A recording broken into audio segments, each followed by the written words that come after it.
Lisa, I forgot to ask, did we get approval to record? We did, didn't Yes. we? Okay. Oh, I see it recording. Sorry. Yep, we're good.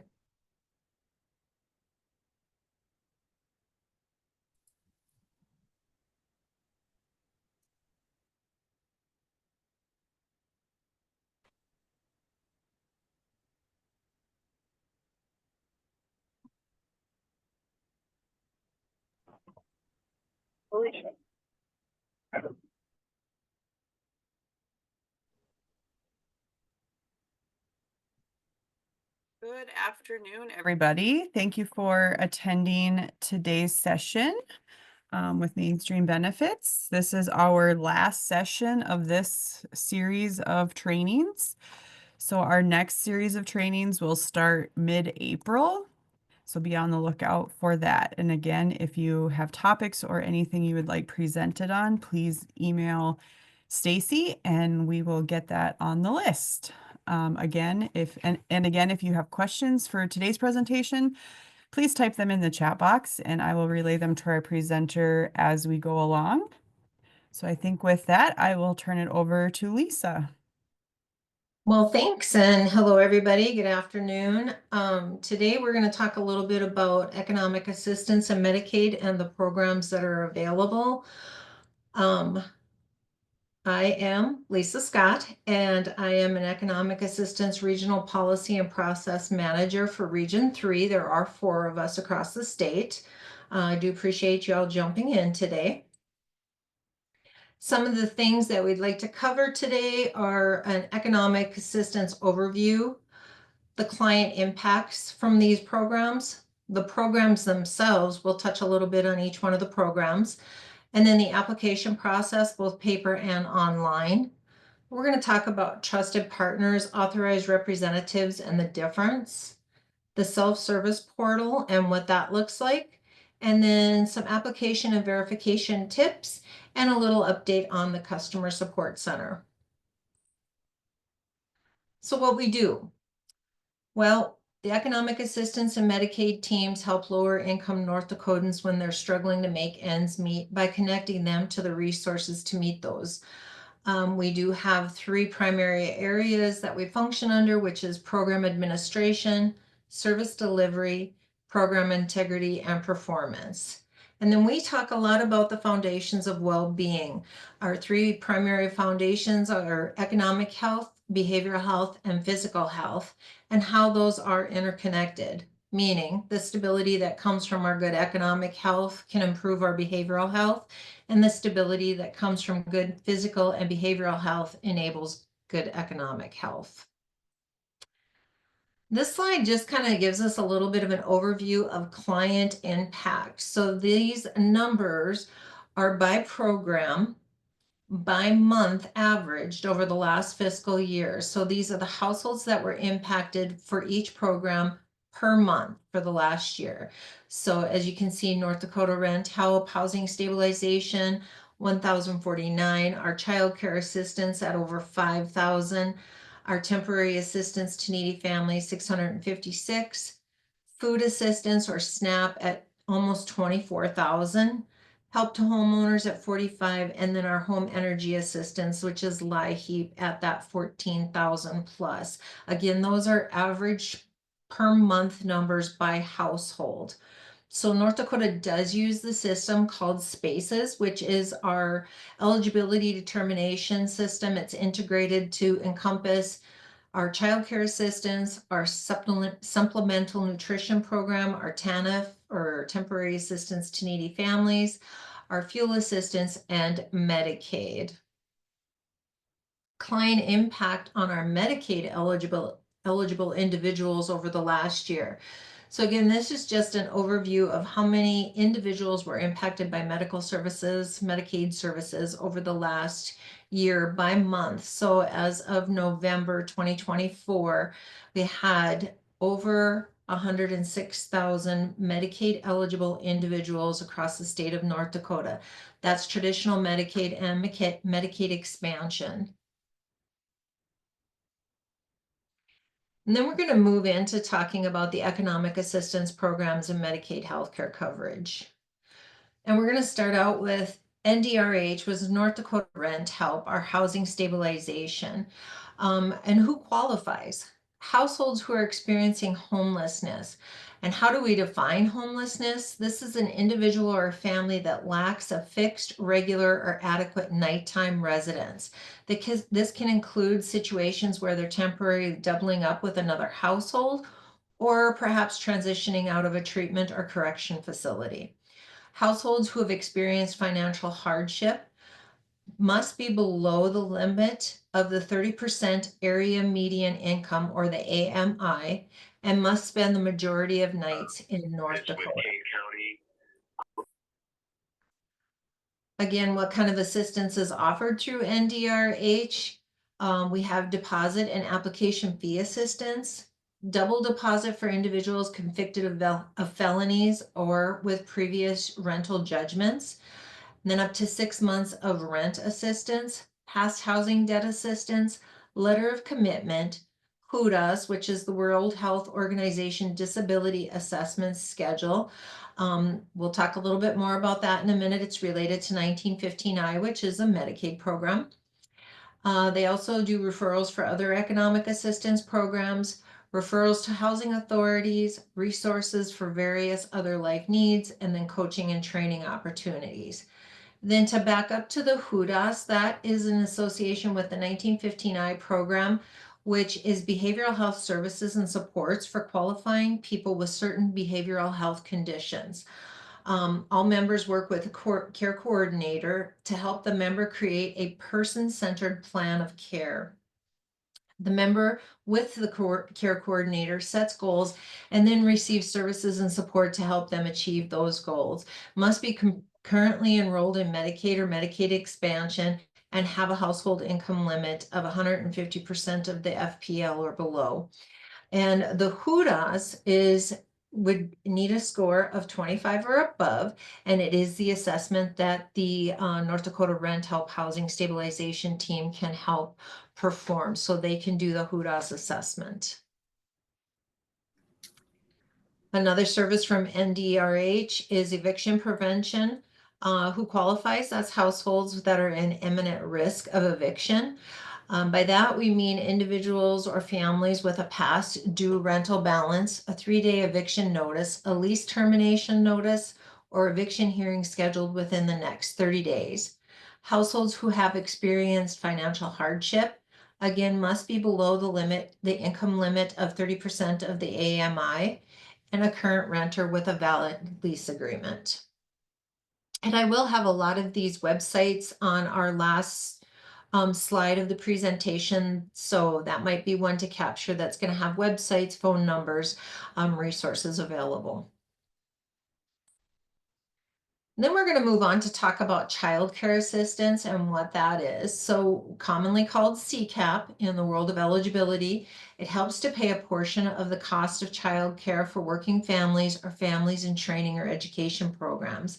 Families would need to meet the certain eligibility criteria to qualify for the program.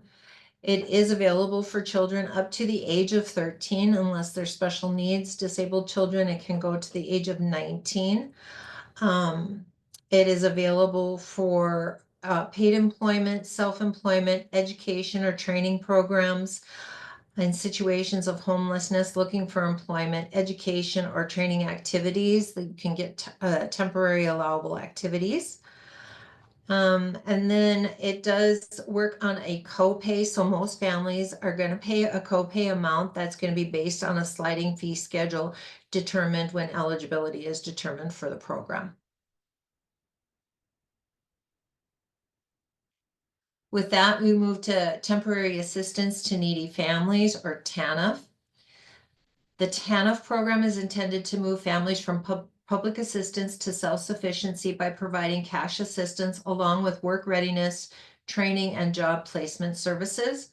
The program is available to a needy child who has been deprived of parental support or care by reason of parent's death, continued absence from the home, incapacity or disability, and who meets other eligibility criteria.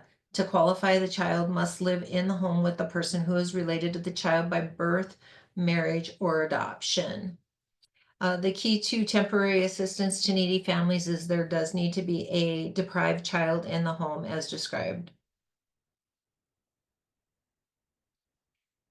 SNAP, that's our Supplemental Nutritional Assistance Program, providing nutrition benefits to supplement the food budget of lower income families so that they can purchase food.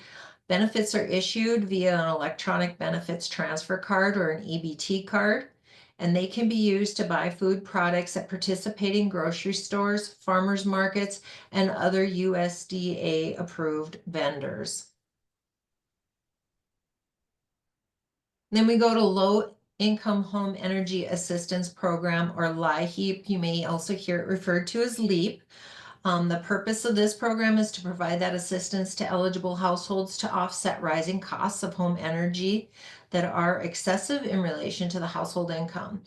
The benefits that are provided by the LIHEAP program are designed to protect households against the rising costs of fuel. Services available through LIHEAP are further explained on the website as well. And that is one of the larger programs. And then, of course, healthcare coverage is also one of the programs, which North Dakota Medicaid is state funded, helps to pay for healthcare services for qualifying low-income adults, children, pregnant women, older adults, and people with disabilities. Then we have Medicaid expansion, which gives more individuals the opportunity to have affordable coverage. For preventative services, greater economic security in the event of accidents, illness. We're building on the success of Medicaid to make healthcare coverage more accessible to North Dakotans. And then there is Children Health Insurance, which is CHIP, which is also available as part of healthcare coverage. So how to get started? Well, there's several access points. One of them being the human service zones are always still open and available to apply in person. You can also apply online and you can gather as much information, whether it be via that paper application or that online application that would get submitted, turned into the eligibility workers. Eligibility staff would then go ahead and determine eligibility, and then the state issues benefits and in the appropriate manner based on that program. How clients access those, we do have a centralized mail and email. We do have our customer support center, and then we also have our local human service zones, which is our local support. And then of course the self-service portal. We have had some work done to the self-service portal looking to make that more user-friendly. And we'll talk about that a little bit more. And with our self-service portal and talking about how that works with trusted partners as well as for the applicant themselves.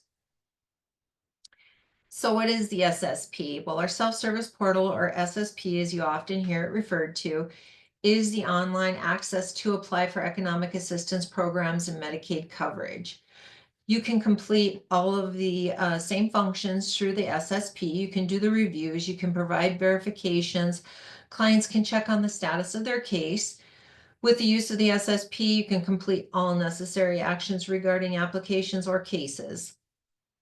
And like I said, we have enhanced it so that it is more user-friendly for cellular devices as well. So you can access this from any internet access that you have, any device. And then talking about trusted partners a little bit and how trusted partners can help our clients as they are going through the application process.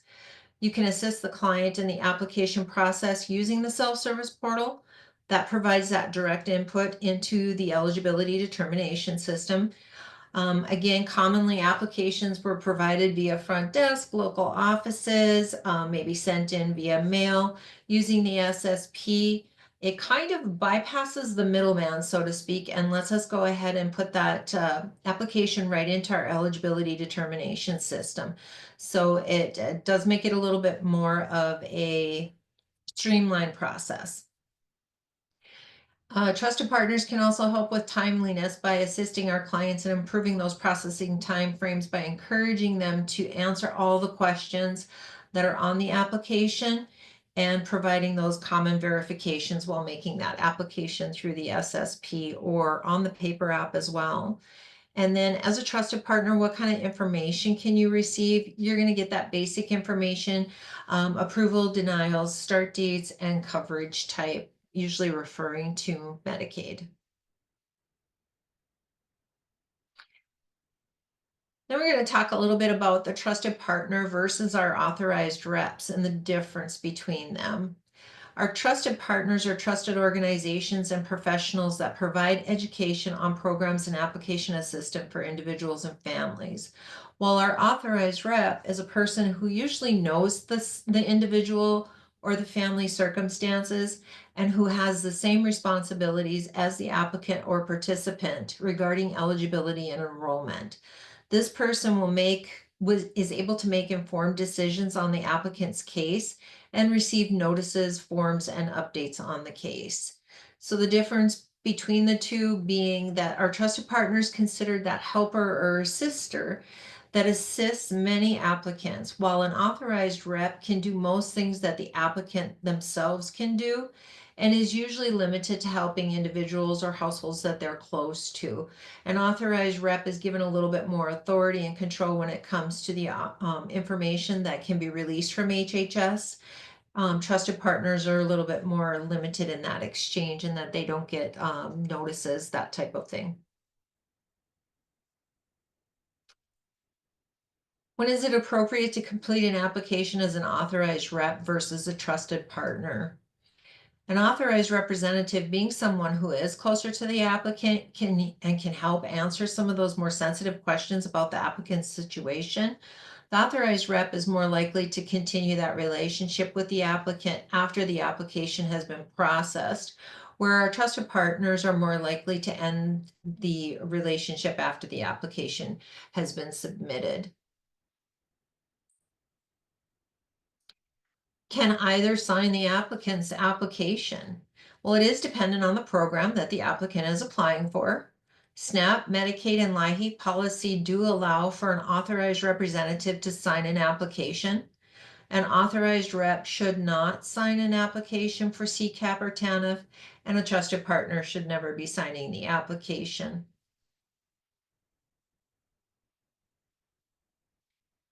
Now, how do you become an authorized rep? You must be designated by the applicant's spouse, or another responsible member of the household.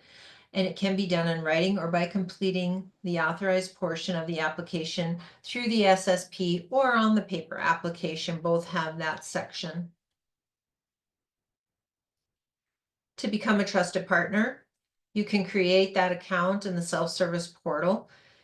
There you'll assist the applicants in filling out the application and submitting their documents and providing education on their case. With that, we talk a little bit about a release of information and when it would be needed. If there's a need for a trusted partner or anyone else to have more information regarding the client application or case, then they would want to obtain a release of information. The ROI is the form SFN 1059. You would complete the form, have the client sign it and upload it or provide it via mail, the local human service zones, the centralized mail, or the centralized email. This does remain in effect for 1 year from the date signed, unless there's a different expiration date entered on the form.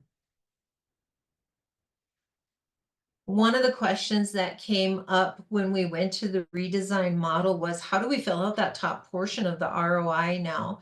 Well, you can still list the local human service zone because all local human service zones do fall underneath the economic assistance umbrella.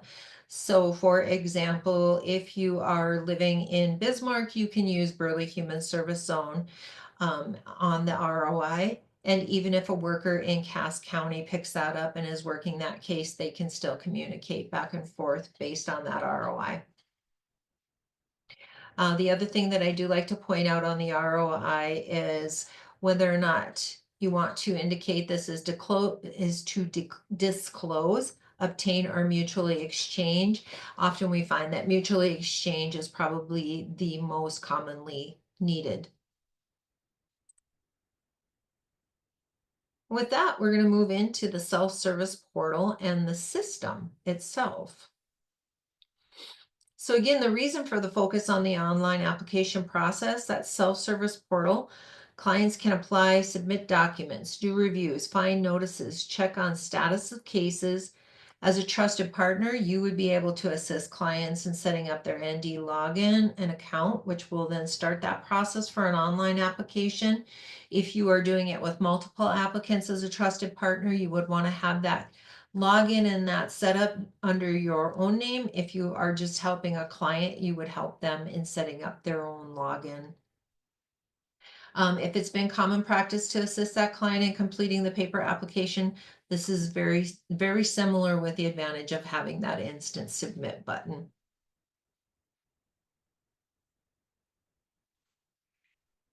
And then this is what it does look like on the Apply for Help page. And when you do click on the Apply for Help, it is going to take you to the ND login. That's the next thing that you see. If the client doesn't currently have an account, you'll need to create an account, or they will need to create an account. Same way, if you are doing this as a trusted partner and don't currently have a login, you would need to create that. And as you move forward creating the login, you enter the required information, set up your security questions, and click on the Create Account. And there is a short video that shows you, walks you through that process and what that looks like. In this video, you will learn how to create a North Dakota login. Creating a North Dakota login is the first step to using the Economic Assistance Self-Service Portal. To get started, go to www.applyforhelp.nd.gov. Once you're on the Apply for Help page, click Login or Sign Up. You will be taken to the North Dakota login. Click Create an Account.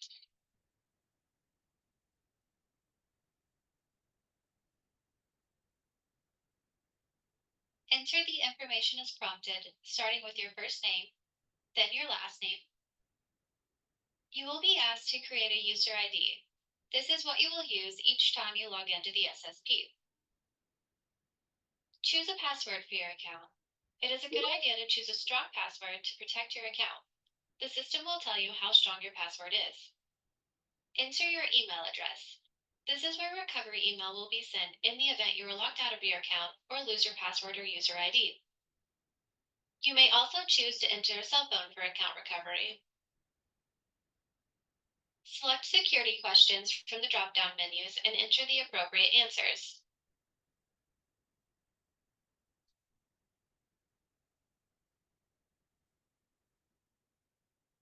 When you are finished, click Create Account. The next screen will ask for an activation code, which will be emailed or sent via text to the contact information you just entered. Enter the activation code and click Confirm.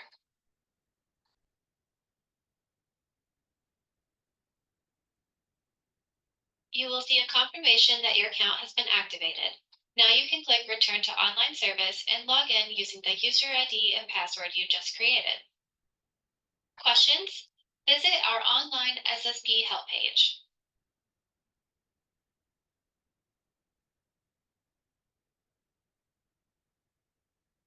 And these videos are on the online SSP help page, so you can play them over and over again as many times as you need to. Clients can go back and look at them.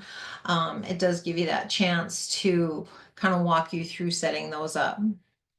Once that login is created, then you can move forward with the application, whether it be for yourself or for, as a trusted partner, you're doing it for multiple individuals. And this is what it looks like on the next screen where you hit apply for benefits. It does, you can see, has down the programs up at the top section. Apply for benefits is where you would click next. There is a do I qualify if you wanted to do a quick check to see if somebody would qualify. And then once clients have this set up, they can also report changes here as well.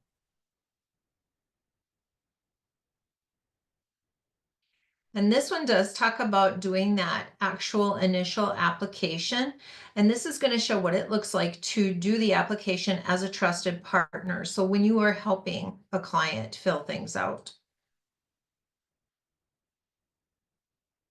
In this video, you will learn how to help clients apply for economic assistance as a trusted partner. To get started, go to www.applyforhelp.indeed.gov. Click the button that says Log in or Sign up. If you do not already have one, you will need to create a North Dakota login for yourself as a trusted partner, entering your own contact information. If you need help with this, there's another video for that. Log into BSSP using your North Dakota login. Click Apply Now to apply for benefits. In the Start portion of the application, click Begin.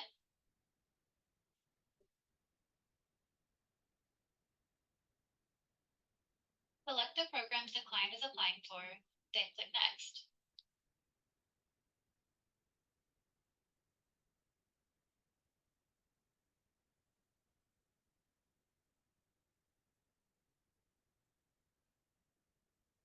The minimum requirements for submitting an application are listed in the Simplified Application section.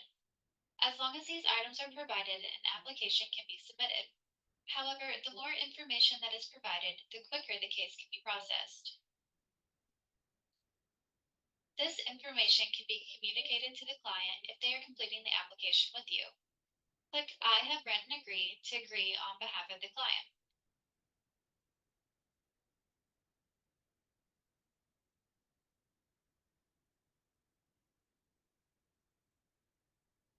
You will start by entering the information of the person you are applying for.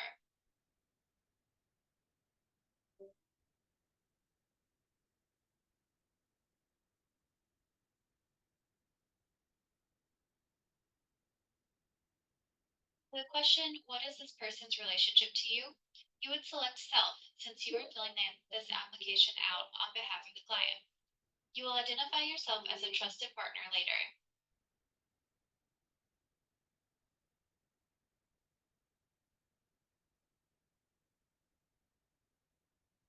Select the programs the person is applying for again. If there are multiple people in the person's household, different programs can be applied for each person. Continue entering as much information as you have about the client for quicker processing.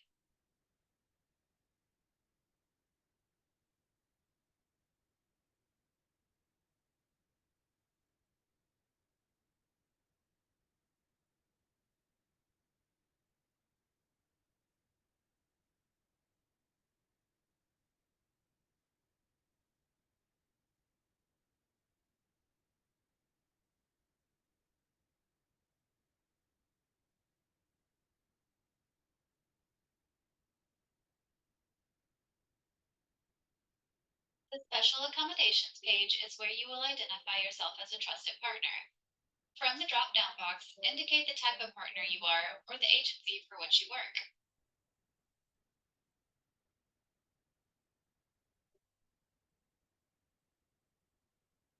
Continue filling this page out with your contact information, not the client's.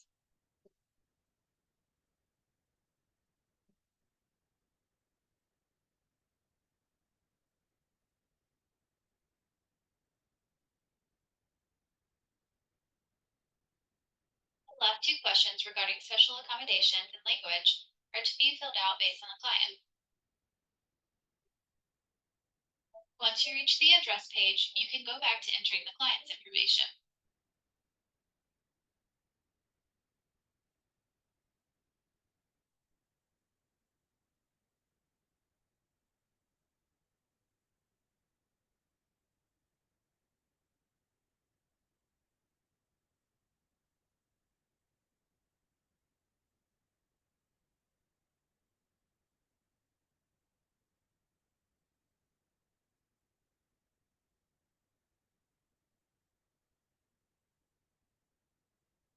When you finish filling out contact information, you will have the option to proceed to submit. This means you've entered the minimum required information to submit an application. You may do so, but this could slow down the application processing time as additional information will be required.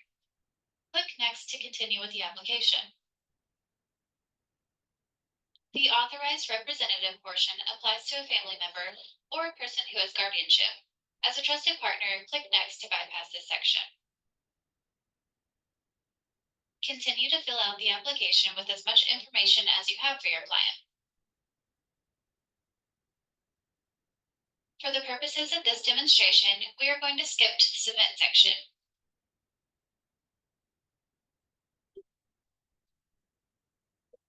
Here you will find some acknowledgments and disclaimers you will need to communicate to the client. These acknowledgments are required before you can continue to the next page.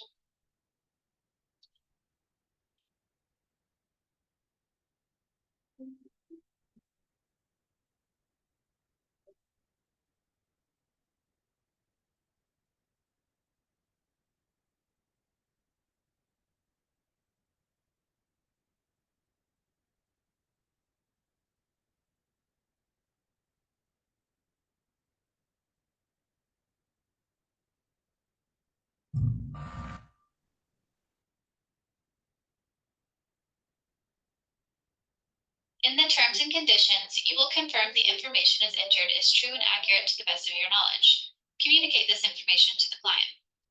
Review each of the statements and check the boxes to agree.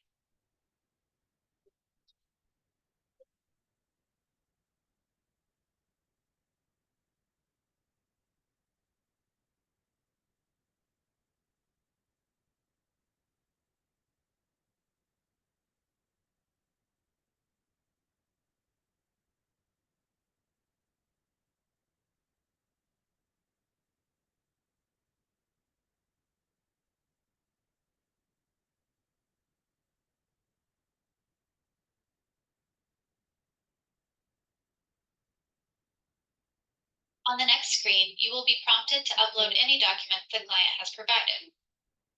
If no documents have been submitted, you can skip this step.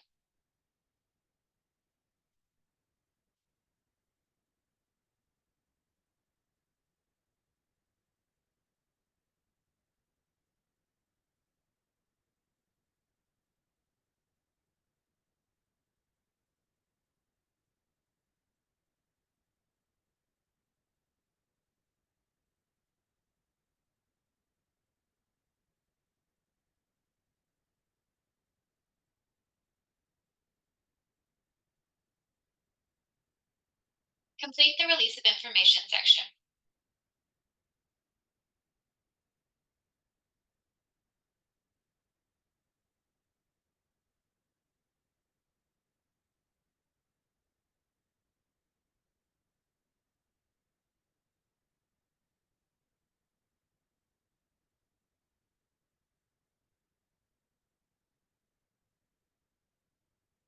At this point, the applicant will need to type in their own name as their signature. A trusted partner should never sign the application on behalf of the applicant. The other signature section is for court-ordered legal guardians and is not required for trusted partners. You can view a PDF version of the information entered if desired. Click Submit to finish the application. Once submitted, the information cannot be changed.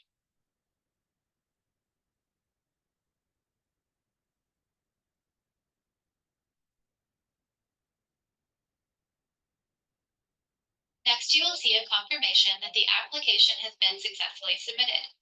Please give the tracking number to the client for the records. You may also print a copy of the application if that is something they would like. Once you are finished, click Close. You will be returned to the My Application screen. If you have another client you would like to help apply, click here to apply for benefits to repeat this process. You will always be able to return to the My Applications tab to view applications that you've submitted for your clients. Clients can manage their case in the SSP using the guides posted at www.hhs.nd.gov/ssp-help. So a couple of things that I just want to point out in the application process, as I'm sure you noticed that you can, In go this ahead. video, you will Hang learn on how to 1 second. Okay. You can go ahead and identify yourself as a trusted partner. If you are helping an applicant fill it out.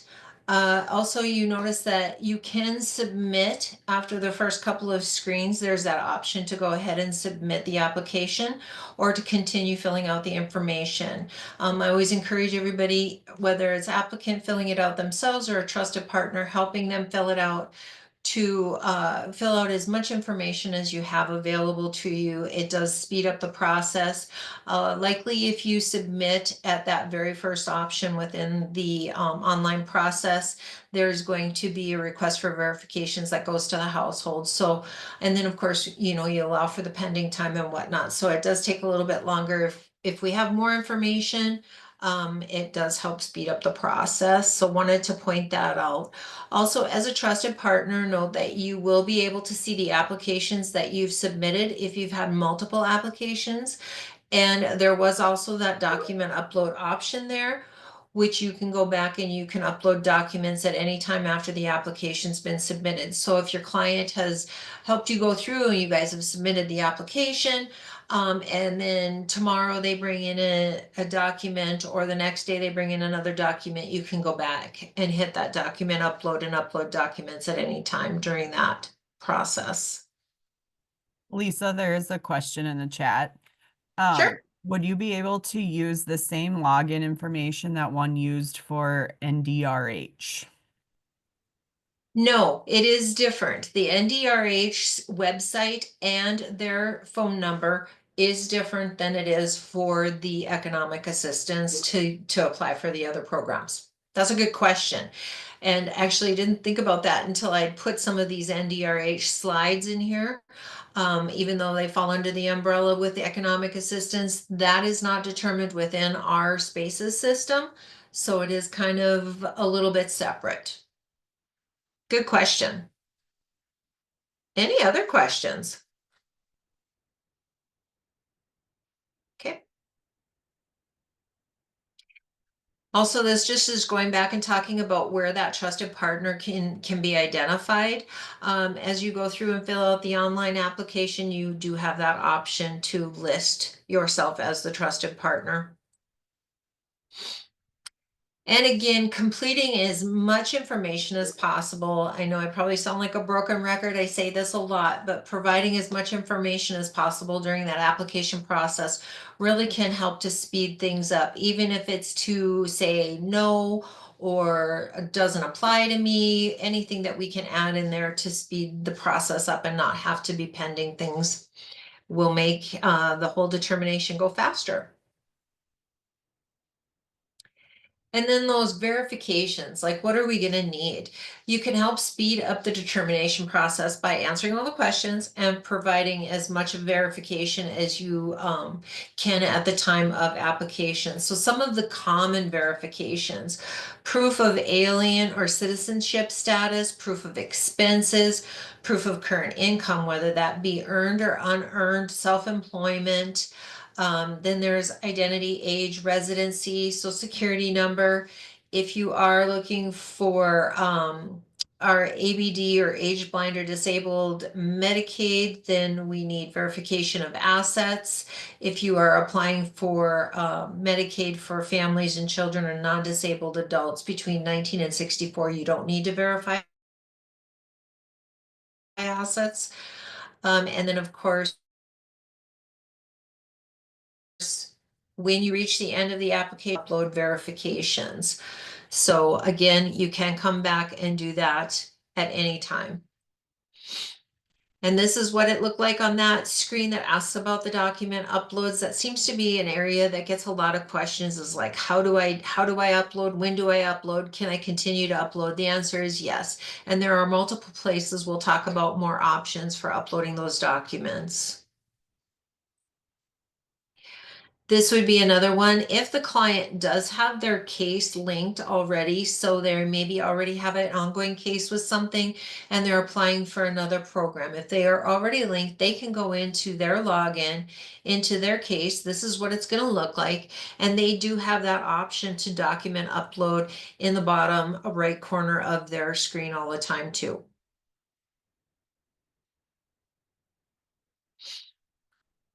This is a little video on uploading documents. It seems like I said, this is an area that gets a lot of questions. So I'm gonna go ahead and run that.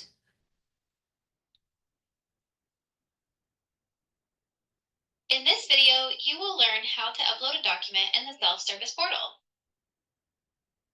You can upload documents while you're completing an application, review, or change report, or at any time from the SSP dashboard. First, we'll look at how to upload documents during the application, review, or change reporting process. During the submit portion of the process you're completing, you will be asked the question, do you want to upload any documents? Click the bubble for yes. You can also find information about document file types and names the system will accept.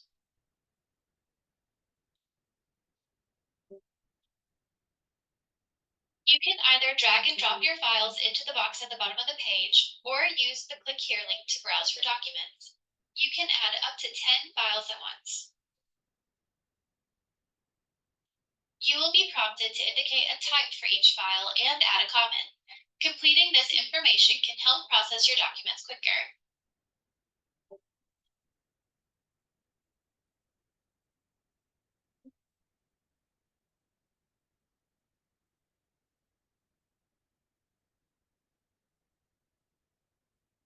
If you add a document by mistake, just click the trash can to delete it. Then confirm your choice by clicking delete. When you're finished uploading documents, click next. Complete the application, review, or change reporting process by following the remaining prompts.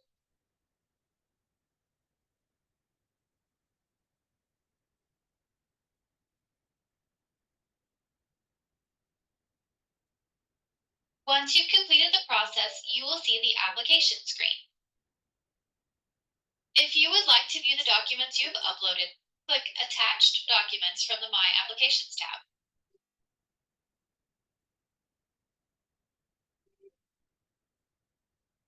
To upload additional documents, click Upload and complete the same process. As mentioned earlier, documents can also be uploaded at any time from the SSP dashboard. There are two ways to do this. Let's start by looking at the My Applications tab. This will allow you to view documents you've uploaded in the past or add new documents.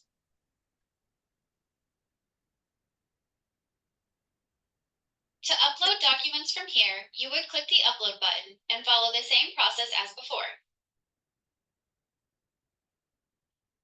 Let's return to the dashboard and look at the final method of uploading documents.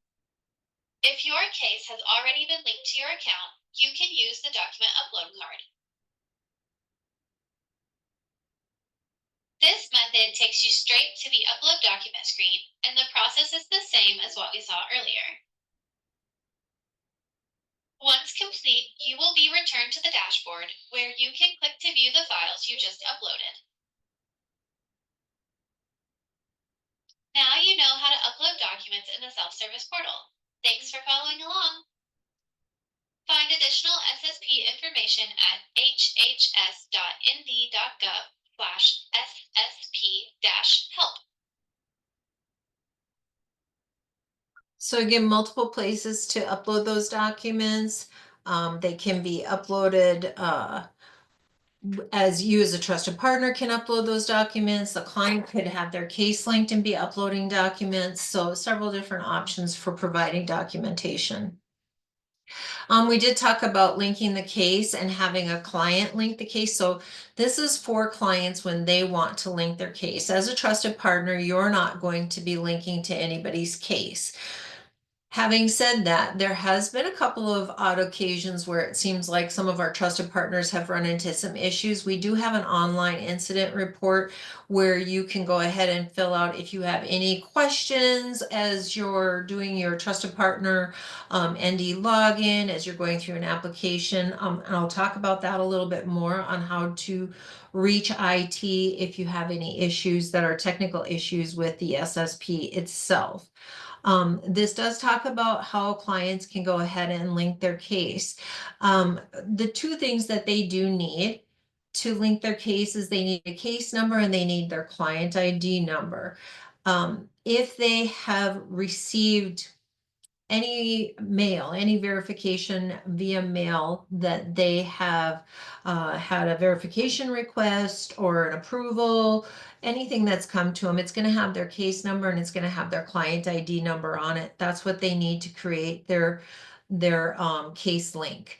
If they don't have anything that's come to them yet in mail, and that application has been submitted, it's been a little while, maybe a day, whatever, they have likely gotten it registered at that point. And so you could call customer support, and with a little bit of identifying information from the client, then they can go ahead and give them that case number and that client ID number. So they do have access to it, even though they may not have gotten something out in the mail yet.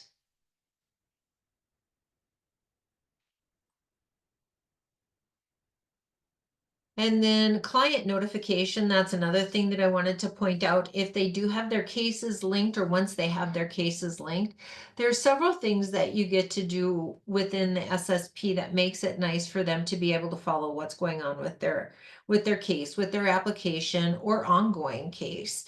Up at the top, you see that it does tell you what the programs are and what the status is. So if they've applied for it, whether it's approved, TANF is showing not applied in this particular example. SNAP is pending. So that's nice. They can see what they have open and ongoing and what they maybe haven't applied for yet. Also, they do have a to-do list. So if they get their reviews that come due, they're going to show up in their to-do list. And then down in the right corner, they do have their notice of eligibility determination. All notices actually will be dropped there, and they will be dropped there as soon as that notice has been generated. So it would go out in the mail the next day from the system, but here in the SSP, they would see it at the very time that it gets generated in the system. So that is kind of nice too, that they have that access to see those notices right away. And then this is what I was talking about with where to report an issue. And you'll see that this is on each screen as you go through the SSP, the online application. You'll see that it's need help. Well, that is for technical help. So if there is anything that systematically is not working within the SSP, if you're getting an error edit, if you can't get an upload to work correctly, anything that's showing up that way, you can complete an online incident report through the SSP at any time, and that goes to IT then to work on. If you have any questions that are related to program or eligibility, anything like that, those you would want to call into the customer support center for. This is what that online incident looks like. It does give you an option to go ahead and upload here when you do the online incident report. That is like if you wanted to take a screenshot of, say, an edit or an error that you were receiving. You would not want to upload documentation for the client's case here. This is strictly for system issues. And then I wanted to backtrack a little bit to the authorized rep portion of the application, just to note that this is where if you were completing something or helping a client as an authorized rep, this is where you would go ahead and fill that information in.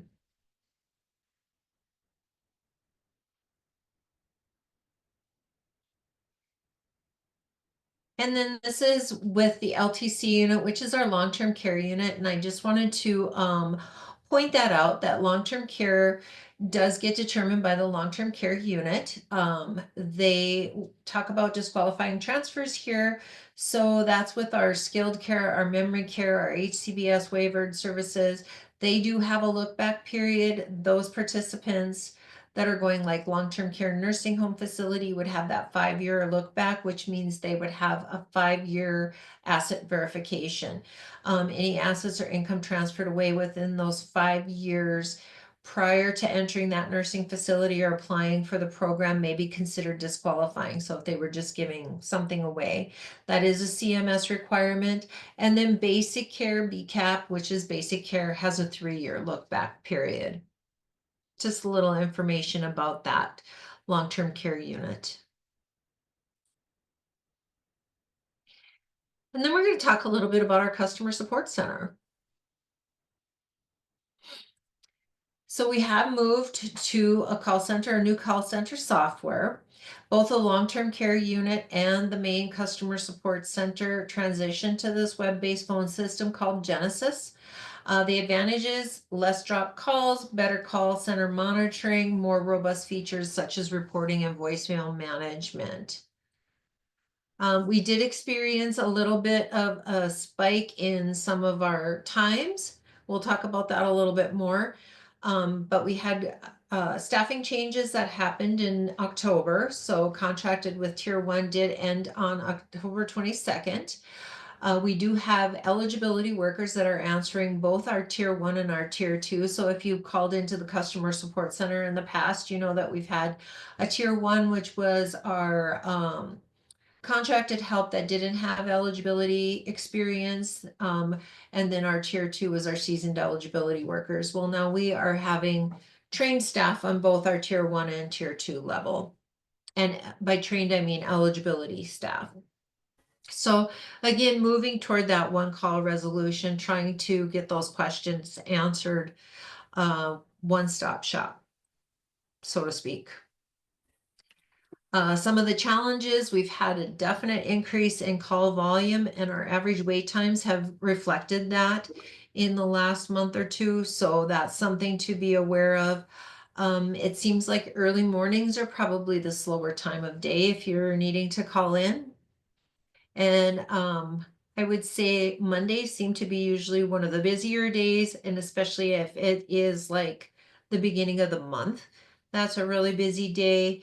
And then, of course, usually days back after a holiday are really busy. So times to avoid for shorter wait time. And then, of course, ongoing efforts, communication. We added communication to the website, added communication to the IVR, exploring it, maybe potentially increasing the staff some more. A callback system is a thought, and also talking about a potential calling tree. And then with that, I wanted to move into just that ongoing coverage determination with our review processes. So we have to think about when we're talking about our trusted partners and that application process. But there are some trusted partners that help with reviews or renewals. If you are or are not directly helping the client, the review process is very similar to the application process. It also can be done on the SSP. And when I showed you what it looks like for the client when they have their case link, they do have their to-do list. So if there's a review due on their case, it will show up in their to-do list, and they can go ahead and process it there. There is also another video out there to walk you through the review process. However, I'm not going to play that for you guys just because it's very, very similar to In the, this video, I'll walk you through how to complete a renewal. I'm going to try not to and play it for you customer guys. It's very similar to the application process. Sorry about that. So basically the same process, the same kind of questions. The only advantage to the review process is that once you've had a case that's ongoing, some of those common things like the name will be, if the client's going through the SSP and they have their to-do list, their review form is going to be auto-filled with their prior information. Same way with the review forms that get mailed out to the household on an ongoing case, that does have that prior information auto-filled form. So there's not quite as much to fill in on those. And then of course our SSP help page is out there. So that's just where all of these videos are linked at. There is a section for the trusted partners. As you go through, you can do each one of these videos for a trusted partner, but there's also the help page that's out there for our clients as well. So it's a little bit different process from one to the other, but there is videos to walk you through both. And then I do have a list of some of the information and access points. So our apply for help, which is just the general website, the SSP help, the SFN 1059 that I talked about earlier, which is the release of information that is in PDF format out there. My email in case you have any questions. The apply for help is the one-stop email address for the customer support center. So the apply for help at nd.gov. You can also submit any documentation or verifications or questions to that email as well. And then of course the customer support line and our centralized mail address. And then the website I did tag in here for the Medicaid 1915I for any of those questions that are specifically regarding the 1915I program. And then I do have the housing programs in here as well. So this is a link that takes us to the NDRH website. And then their phone line as well is attached here. So if there's any screen that you want to catch a screenshot of, it might be this one.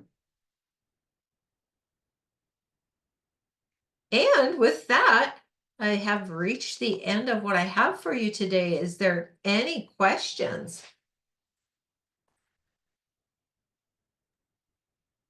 Lisa, we don't have anything in the chat yet, but we'll give people just a minute here to see if they want to put a question in the chat.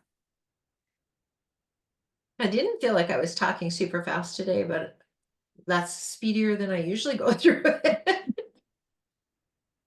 There's a lot of great information. There is a lot of information out there on the ND, the Apply for Help website. You can look at all of the program information that's all available out there, and it does expand on each one of the programs even more than what I listed in the short description here. Plus, you can always go to that, how do I qualify? And it does give you like income limits and maybe talks about household sizes, that sort of thing. So it kind of gives you some ideas on whether or not you'll qualify for those programs as well. So the We've got website's a couple that have just popped in here. So okay. this is Paula with ND Navigators. If you ever need assistance with Medicaid expansion applications or with marketplace insurance, we cover the entire state. And then the next one is, what is the average wait time now for a decision on Medicaid expansion application? Well, that is a good question. It really does depend on whether or not we have the information that we need. So if all of the information is provided and it's Medicaid expansion, I hate to throw out times. It's a 30-day, well, it's technically 45 days processing that it can take up to. How long does it take if you have everything you need? It's going to really depend on what the influx of applications is at that particular moment. Right now, our systems are pretty, we have a lot of stuff out there for workers to work on. But as far as bringing in the applications, getting things registered, that's moving really quickly. So it's going to get in, it's going to get registered, and it's going to get to a worker probably fairly quickly. So yeah, I hate to, I don't want to be the one that says, oh, it'll be ready in X amount of days. And then you go, wait a minute, you said, and it wasn't. If there's something that needs to be pended for, it will typically be pended for 15 days. But we do wait up to 45 days. So that is something to keep in mind too, that if there's something out there and you're like, well, why didn't we get a determination? We sent out a request for verification and we maybe haven't gotten that information back, then it could be 45 days before you say that it's a denial, just to give clients the opportunity to go ahead and provide that information. So it typically is not going to take that long if we have what we need, obviously. That was a really good way of not answering the question. To put a time limit on it just seems really difficult. Just really depends on households, the number of individuals in the household, whether or not we have all of the information that's needed, those kind of things. Anything else?